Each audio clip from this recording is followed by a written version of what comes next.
I moved back to my small hometown a few nights ago. I'm 34 now and came to help my mother. She wasn't doing well. I thought I'd settle in easily, connect with old friends. At first, it seemed normal. The old brick buildings looked just as I remembered. The swings in the park still creaked. That first night, I crawled into bed early, tired from unpacking. The quiet seemed nice. I closed my eyes. Then I heard it. A sound outside my window. It was soft. I thought maybe it was a delivery truck. I looked out, but what I saw was strange. A worn cart rolled slowly down the empty street. It looked like those old carts in movies, wooden, pulled by something unseen. I shrugged and went back to sleep. The next night, it came back. The cart returned at an odd hour, much later than deliveries should be. I peeked outside. Shadows moved around it, but they didn't feel right. They felt off, like they didn't belong.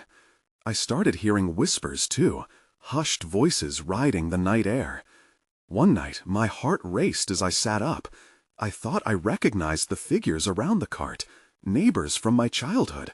But their faces looked hollow, lost. They moved like puppets, jerkily. I felt uneasy, like something was wrong. I wanted to ignore it. I thought maybe I was tired or stressed. But with each passing night, the whispers grew louder. It felt like they wanted to tell me something. I questioned my sanity. Had the town changed so much that my mind was playing tricks? I couldn't resist. I felt a pull to the cart, like I had to know more. I needed to confront this. One night, I stepped onto the porch. Cold air hit my skin. My heart pounded. The cart appeared again, waiting at the end of the street. I froze, unsure what to do. Then one of the shadowy figures turned. I squinted and thought it was Mrs. Jensen, my history teacher. But she didn't seem human. I watched her mouth move, but I couldn't hear what she said over the whispers. I turned to run back inside, but then her voice cut through. She called my name. I stopped. It could have just been my imagination. Maybe it meant something important. I couldn't let my fear win. But just then, I felt a chill against my neck. I turned around slowly. The cart was empty. My heart raced as the whispers didn't stop. They enveloped me, swirling around. I tried to find my breath, but nothing came out. I felt trapped, like the darkness swallowed the street whole. I turned back to the cart one last time, and there, among the shadows, Mrs. Jensen's face flickered. It looked more sad than I remembered. Before I could breathe, she reached out as if to pull me in. I stumbled back, heart pounding like a drum. I glanced away, and when I looked back, she was gone. That's when I turned to run, feeling a weight on my chest. I don't think I'll ever forget the cart, or the lost souls I saw with it. I couldn't sleep that night. Each creak of the house echoed in my mind, slipping through the walls and making everything feel alive. The shadows of my past pressed in, making my skin crawl. The whispers hadn't left me. They hummed in the background, faint but there, growing more persistent. I decided I needed answers. Maybe someone else had noticed the cart. I couldn't believe I was thinking this. I was a grown man, but I felt like a scared child. My mother was sleeping, and the house was filled with an uneasy silence. I grabbed my jacket and stepped out the door. The street was dim, illuminated only by the flickering streetlights. I walked toward Mrs. Trent's house.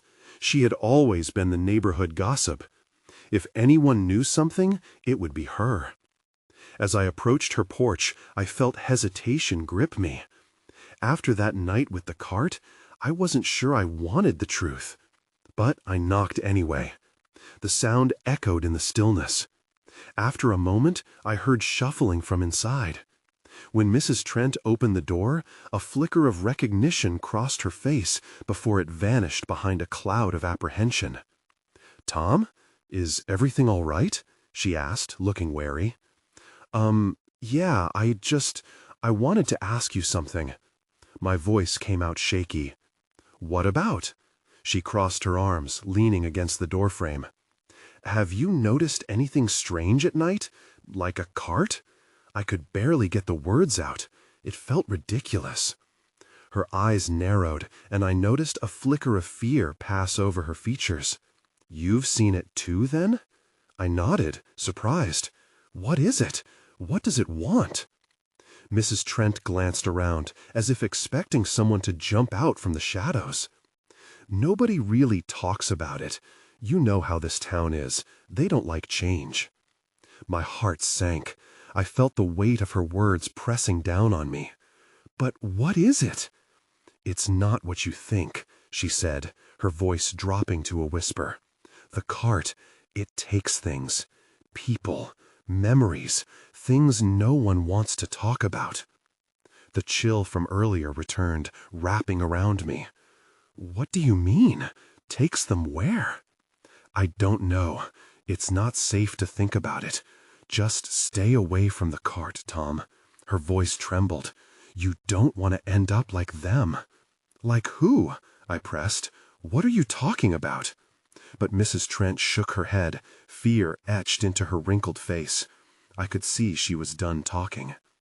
I turned to leave, but deep down I felt a heaviness settle in. I needed to know more. The fear of the mysterious cart fought for space with an urge to uncover the truth. As I walked back home, I couldn't shake the feeling that something was watching me from the shadows. That's when I heard it, a quiet scrape of wood against pavement. I turned, and there it was. The cart, now impossibly close, sat at the end of the street. It was empty, but I could see something glinting in the moonlight among the shadows. My heart stopped. I took a step back, breath hitching in my throat. Then the whispers returned, louder, more insistent. I wondered what lay within the cart, what it wanted from me. The pull grew stronger. I felt my legs moving forward, as if they had a mind of their own. What was I doing? The answer felt beneath the surface, ready to surface if I dared to reach it. I stood frozen, staring at the cart. The glint in the shadows called to me like a distant memory, something half-remembered. I couldn't move, but my thoughts raced. What did Mrs. Trent mean by "things it takes"? My hands felt clammy as I tried to fight off the fear creeping in. As I took a shaky step forward, the whispers grew louder, swirling around me. "Tom, Tom, we need you." The voices melded into one another, a haunting chorus. I flinched but pressed on, drawn by a desperate curiosity I couldn't shake. Peering into the depths of the cart, I could barely make out a silver object resting at the bottom. It looked like an old key. My heart raced as I thought about all the doors that key might open. Did it belong to a nearby abandoned house? Or maybe it was something worse, something connected to the cart. Lurching forward, I reached down slowly. The moment my fingers brushed against the cool metal, a pulse of energy surged through me. The world around me felt electric, as if the air was thick with possibility. Just as I wrapped my hand around it, a shrill noise pierced the silence. I jumped back, the key slipping from my fingers and clattering to the ground. I twisted around, searching through the shadows for the source of the sound. My breath came in quick bursts, each footstep echoing through the empty street. The feeling of being watched intensified, and I spun back toward the cart, but it stood still, unmoving. Then I heard it, soft whispers coming from the cart itself. "Join us, Tom. We need you." It felt personal, as if the whispers were calling my name. A shiver rushed down my spine. I took a cautious step back, the weight of dread filling my chest. The adrenaline mixed with terror fueled me to run. I dashed away from the cart, panic propelling me forward. I didn't stop until I reached my front porch, slamming the door behind me, as if it could lock out the chaos I had just experienced. Once inside, I leaned against the door, panting hard. The house was still, or at least I thought I was. It took several moments to gather my thoughts. The whispers faded, but the lingering sense of dread didn't. I felt like I was teetering on the edge of a nightmare from which there was no waking. I couldn't ignore the key, though. I had to know what it opened. My longing drowned out my fear. I pictured the cart taking memories, and perhaps something more. I rubbed my temples, wrestling with conflicting instincts. Would investigating it only lead to more danger? But then came the realization. I had to go back. The whispers had promised something. But what? Was it truth or destruction? I glanced at the clock. It was nearing midnight. The air outside felt charged. I needed to make a choice. Was I really willing to chase after the cart, or would I let fear keep me trapped? As I made my decision, I heard it again. A faint creak from the hallway, followed by a whisper too soft for me to understand. My heart raced as I turned slowly, sensing that the night wasn't over yet. Someone or something was in my house. I held my breath, straining to hear any sound that might reveal the intruder. The floorboards creaked again, and every nerve in my body shouted to flee. But curiosity rooted me in place. What was happening? Was it the same thing that had called to me from the cart? I took a careful step into the hallway, the darkness wrapping around me like a thick fog. My eyes darted from side to side, searching for any sign of the presence that had interrupted my thoughts. I wished I'd turned on more lights, but I didn't want to wake anyone. The whispers echoed, still soft yet demanding. "Tom, find us." They felt both distant and hauntingly close. The thrill of fear coursed through me, striking a balance with some strange determination. I had to know what was happening. Creeping closer to the source, I noticed the door to the basement slightly ajar. A sliver of dim light seeped through the crack. My heart raced. The basement was always dark and full of shadows. I rarely ventured down there. It was the last place I wanted to go, especially now. Still, my feet moved on their own, driven by some unexplainable impulse. I pushed the door open and was met with a musty smell that hit me like a brick wall. The light flickered, casting eerie patterns on the concrete walls. "Join us, Tom." The whispers returned, stronger this time. My stomach churned, but I stepped inside. The wooden stairs creaked underfoot as I descended, the light casting long shadows in every corner. A chill swept through me as I reached the bottom. I could see a figure huddled in the far corner, shrouded in darkness. My throat felt dry. "Hello?" I called out, my voice shaking. The figure shifted, revealing a face that was familiar yet distorted. It took a moment, but recognition hit me like a cold slap. It was Sammy, the kid from my old neighborhood. He had disappeared a year ago without a trace. Panic gripped me. Sammy? His eyes widened as he looked at me, the glimmer of hope fighting with desperation. "Tom, you have to help me. It's all connected. You need to find the key." "What key?" My heart thundered, but I couldn't withdraw. I was already too deep. The whispers echoed, stronger this time. "The key to the cart. It controls everything. It can change things, but it can also trap you." He trembled, his voice cracking. "You have to be careful. It needs you. It wants things." I felt a rush of confusion and fear. My pulse quickened, and it felt suffocating down there. "I don't understand.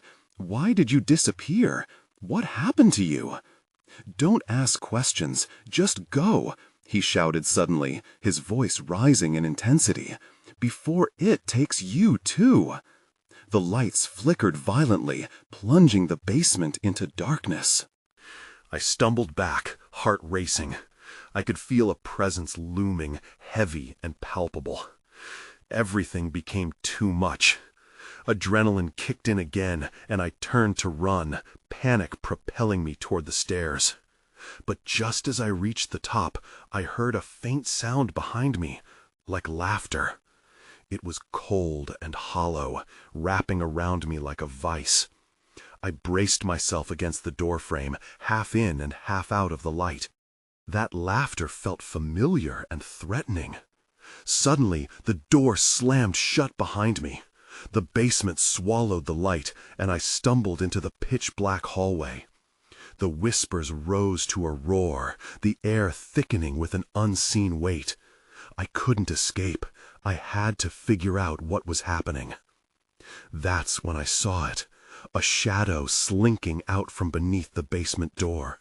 The whispers grew louder, drowning everything else out. My fear turned to determination. If I didn't confront this thing, I would never be free. I steadied my breath and faced the darkness. I took a deep breath and stepped fully into the darkness. The shadow continued to creep closer, its form indistinct but undeniably there. My heart pounded relentlessly in my chest. "What do you want?" I shouted, forcing my voice to be steady. The shadow paused. In that moment, I felt a chill run down my spine. The whispers shifted, now swirling around me like a storm. They were louder, more frantic.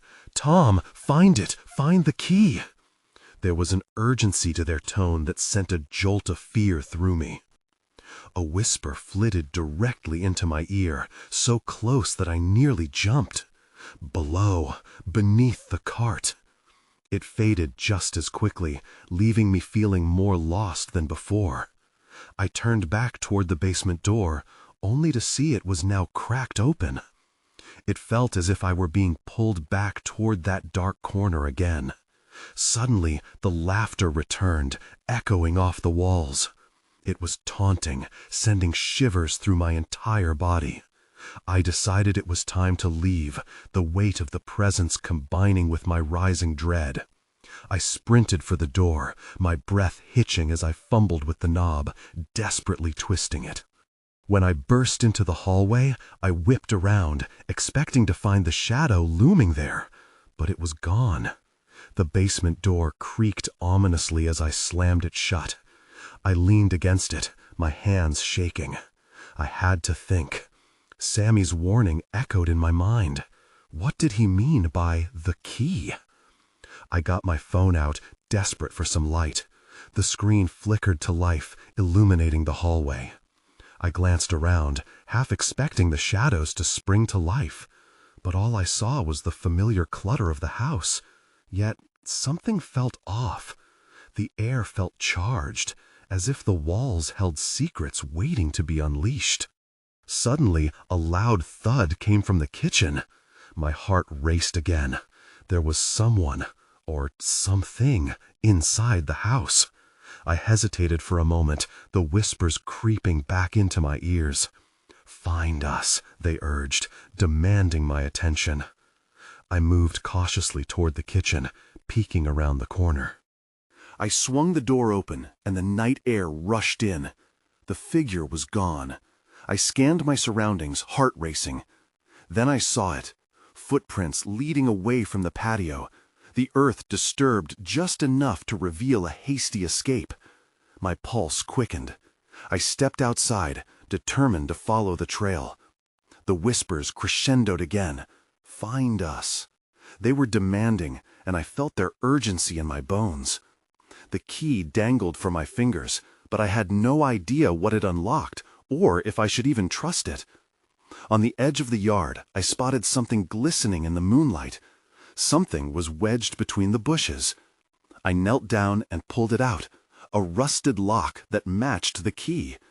The words "Old Town Cemetery" were engraved on its surface. A deep dread settled over me. The whispers changed tone, now almost desperate. "You must go, Tom. Time is running out." I stared at the lock in disbelief. This wasn't about the house anymore. I was trapped in something far bigger than I could have ever imagined.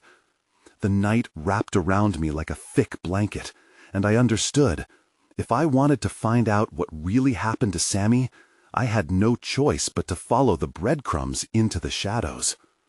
With a final glance back at the house, I took off down the path toward the cemetery, the weight of the key heavy in my pocket, and the chilling whispers pushing me forward into the unknown. The path to the cemetery felt longer than I remembered. Shadows stretched and twisted around me like ghostly fingers. Each step sent my heart racing. With every crack of a branch or rustle of leaves, my thoughts spiraled deeper into darkness. What did the whispers want from me? The cemetery gates loomed ahead, wrought iron and foreboding against the night sky. Clutching the key tightly, I pushed the gates open, the creak reverberating in the stillness. Relief washed over me briefly, but it quickly sank away as the urgency to uncover the truth flooded back.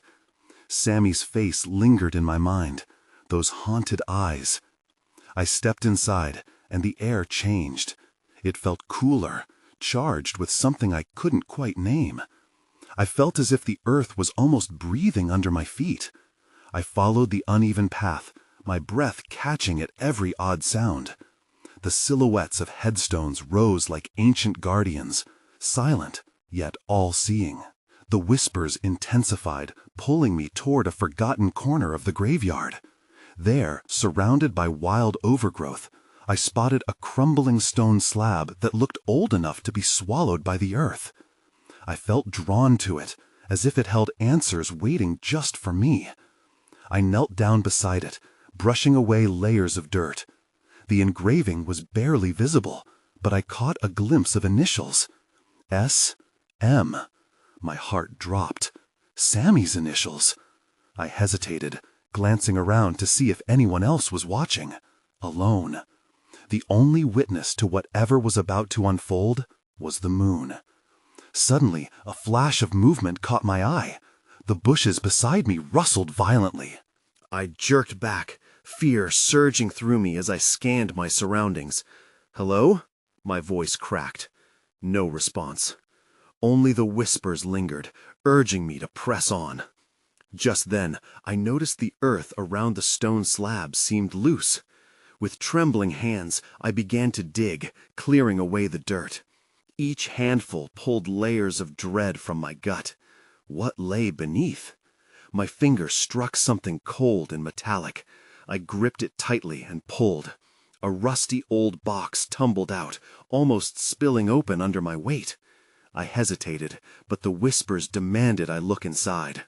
Light spilled from the moon, illuminating the box.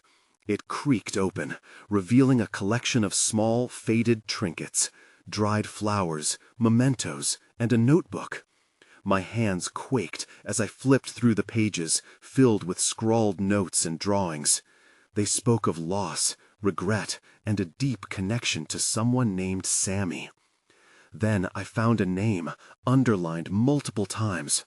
Rebecca. My blood ran cold. Sammy had mentioned someone named Rebecca in passing, but I had never thought to explore who she was. My instinct screamed that this was a key point. Before I could gather my thoughts, the muffled thud of footsteps echoed from somewhere deeper in the cemetery. My heart raced. Someone was here. I quickly shut the box, fear searching for an escape route. But where? Just then, a silhouette emerged from the shadows behind a tall grave marker. I froze, hardly daring to breathe. Whoever it was, they weren't coming to offer help. I could feel it in my bones. Tom. The voice was familiar, but dark and twisted. You shouldn't have come here. And then, everything went dark. I blinked rapidly, trying to adjust to the sudden absence of light.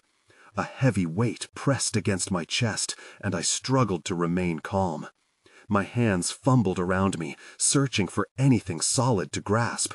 It felt as if the world around me had completely vanished. "Tom, are you still there?" The voice called again, echoing faintly, bouncing off the headstones. I recognized it now. Jake! But why was he here?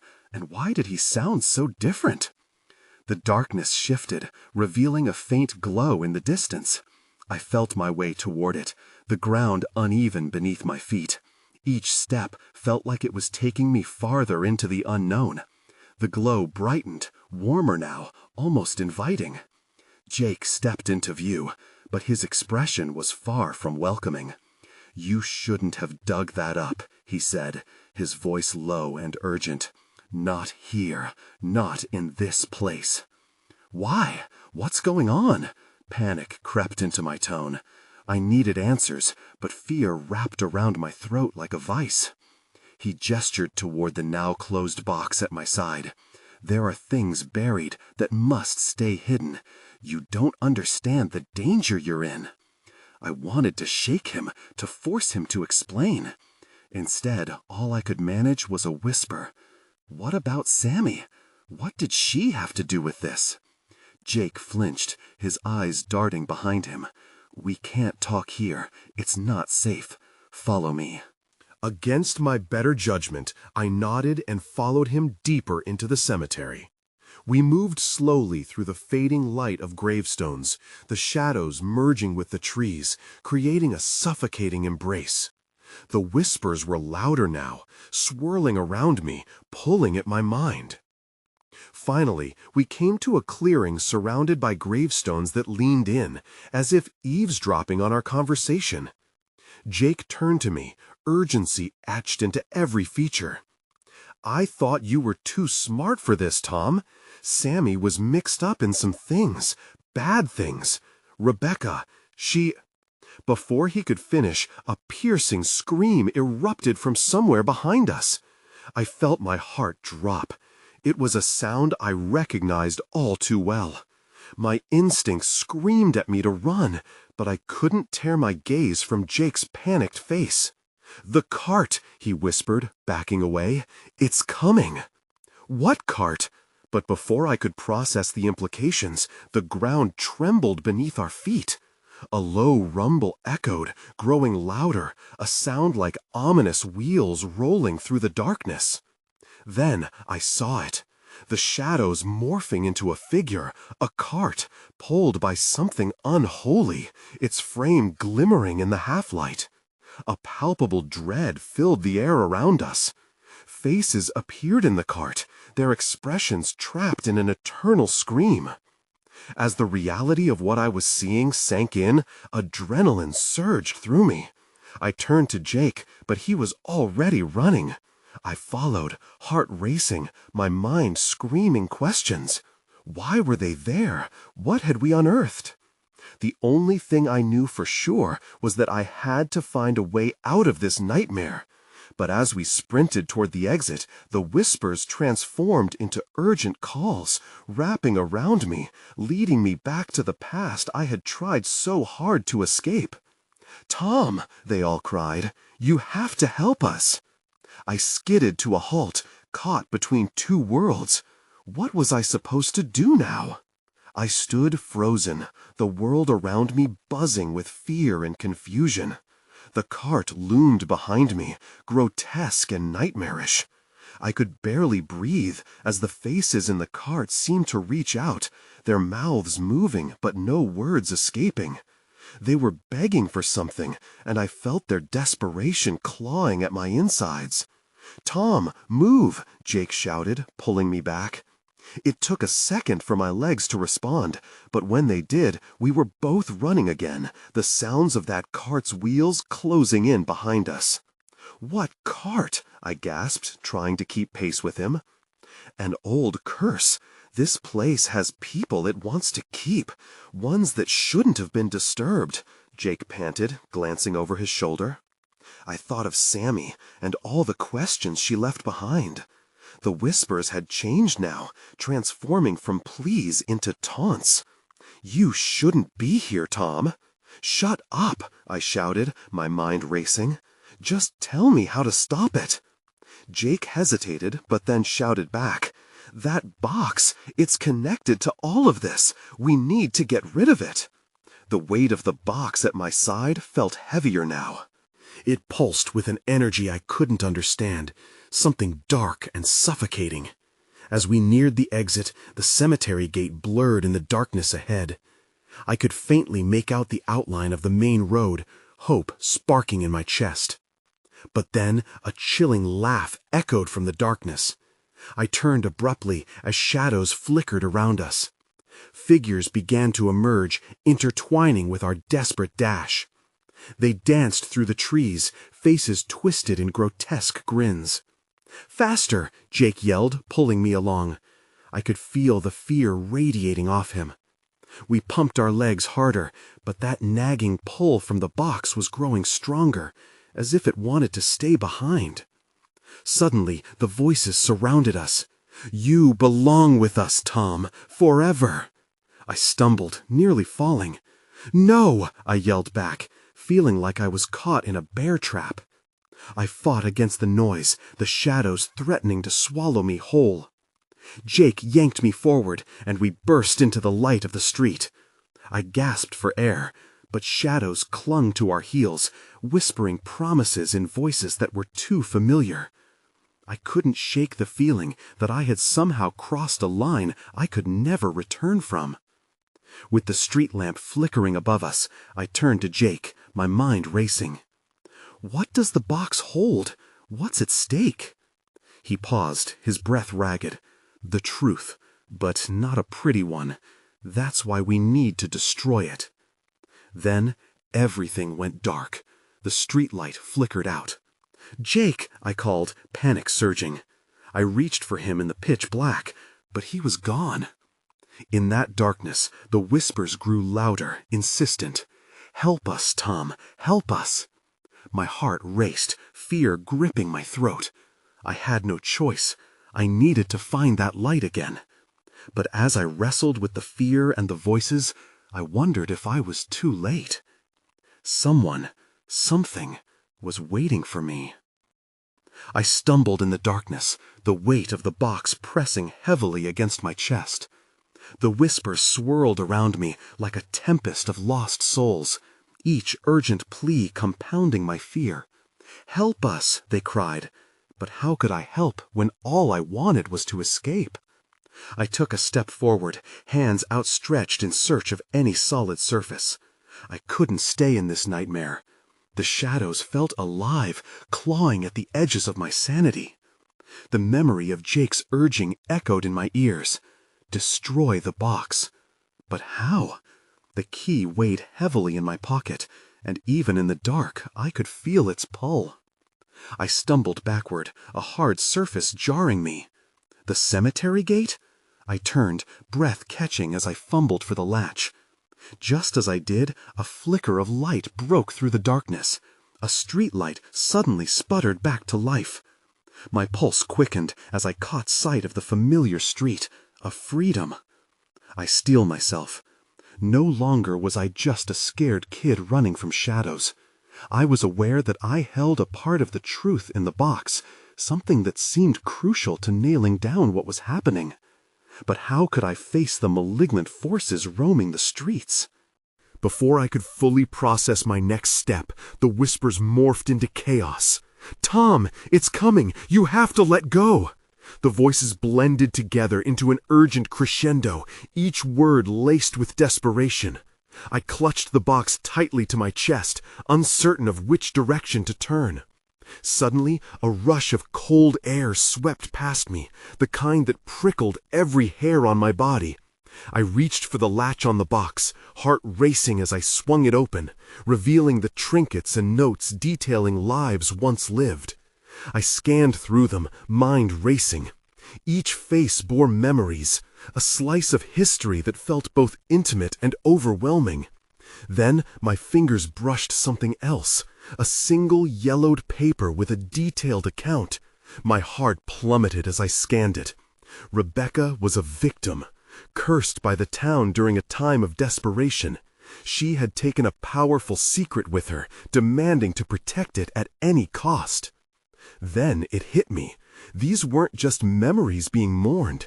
They were life and death entwined, each story a plea for remembrance. My vision blurred. Was I at that precipice? Did I have a choice to make? A flicker of movement pulled me from my deepening thoughts. I spun, and a shadow swept past the streetlight. The figure paused, revealing a familiar face. It was Sammy. There was urgency behind his gaze as he stepped closer, his lips a firm line. "You have to do it, Tom, or it'll take you too. You have to let it go." "I don't want this," I yelled, my frustration boiling over. "What if I don't know what to do?" "You do. You can't hold on to the pain, Tom." His voice was steady, despite the fear swirling in the air. "Together, you must release it. Let the stories go. Let the shadows fade." Fighting against the rising dread, I clutched the box tighter, caught between preserving their memories and relinquishing the darkness that clung to it. The cacophony of whispers surged, shrill and demanding. "You won't forget us." Gripping the box, I looked into Sammy's pleading eyes. Desperation coursed through me. The weight of the past rallied inside until I felt I'd burst. But he was right. It was time to face the truth, to stop running. With trembling hands, I lifted the box high, feeling it pulse beneath my fingertips. The whispers reached a fever pitch, voices intertwining into one mournful cry. "No! Don't throw us away! We need to be remembered!" "I can't keep you," I shouted, heart racing as I prepared to tangle with the relentless shadows. In a final surge of adrenaline, I hurled the box into the air and watched as it sailed into the ether, shining bright against the looming darkness. The whispers morphed into agonized wails, echoing through the cemetery, shaking the very air around us. As the box shattered on impact, a shockwave rippled outward, and the light burst forth like an explosion, sending a radiant glow engulfing the area. Shadows writhed as faces emerged, each figure free for an instant, staring with wide eyes before the light swallowed them whole. Suddenly, the world fell quiet. My heart thundered in my chest as everything dimmed, leaving only the ethereal silence in their wake. I felt light. The dread that hung around me like a shroud began to dissipate, evaporating into the night sky. I glanced around, breathless. Sammy gave me one last nod, understanding carved across his features before he began to fade into the background. I felt a bittersweet ache at the loss, but I understood he was finally free. I was free too, but questions remained. Had I truly released their pain, or merely shifted it elsewhere? The lingering uncertainty tainted the moonlit cemetery, shadows still playing tricks as I stepped away from it. I knew I couldn't return to that house, to the memories of fear and ghosts trapped in time. Instead, I felt a sense of calm wash over me overall. I moved toward the edge of the town, glancing back one last time. Would I ever understand what happened? Was it supernatural, or was it the collective pain of those long gone? As the dawn began to break, a sense of lingering ambiguity settled around me, nudging against my psyche. All I knew was sometimes stepping into darkness could lead to a lighter path, leaving memories stirring somewhere outside my understanding. I turned away, embracing the uncertainty and whatever came next.